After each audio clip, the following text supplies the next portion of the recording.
Tonight, Maryland Senator Chris Van Hollen asking fellow lawmakers not to approve new funding for Immigration and Customs Enforcement now. This comes after agents killed 2 people in Minnesota and shot a man in Glen Burnie.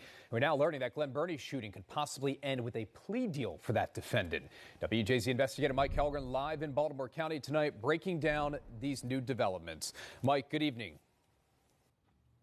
Good evening, Rick. Good evening, everyone. Both prosecutors and the public defender representing that undocumented immigrant shot in Glen Burnie last month say they are open to the possibility of a plea deal to avoid trial. That's according to new court documents. And recent incidents have Senator Van Hollen calling out the Department of Homeland Security. We begin with his comments moments ago on the Senate floor.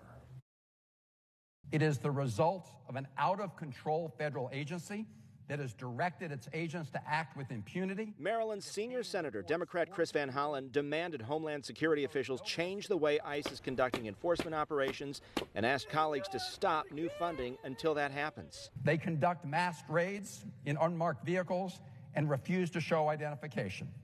They arrest people without warrants, use force to enter homes, and lock people up without due process. Back up! Back up. His pleas follow heated confrontations between ICE and the public in Minneapolis, with 2 deaths under investigation there. And controversy in Maryland after ICE changed their initial account of the shooting of Tiago Sousa Martins, an undocumented immigrant from Portugal. It unfolded in Glen Burnie on Christmas Eve, with ICE initially saying another undocumented man was a passenger in this work truck that tried to run over ICE agents, leading them to open fire. Anne Arundel County Police later revealed that man was already in ICE custody, and Sousa Martins was the only person in the work truck.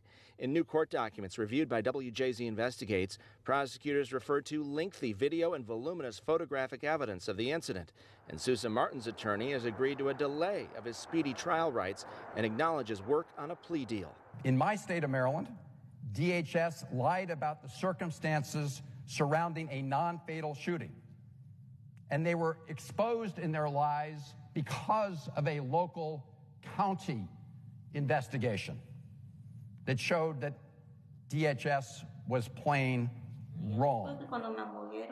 Other high-profile cases include Dulce Consuelo Diaz-Morales, who was arrested in an ICE operation in Baltimore despite claims she's a U.S. citizen born in Maryland.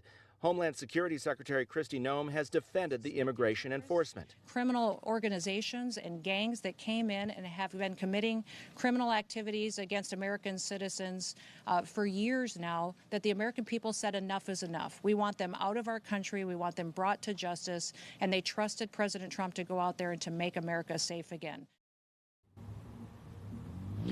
And this could all be headed toward a partial government shutdown as early as Saturday if the Senate fails to pass a spending measure. We're live in your corner in Baltimore County. Mike Helgren, WJZ. Mike, thank you.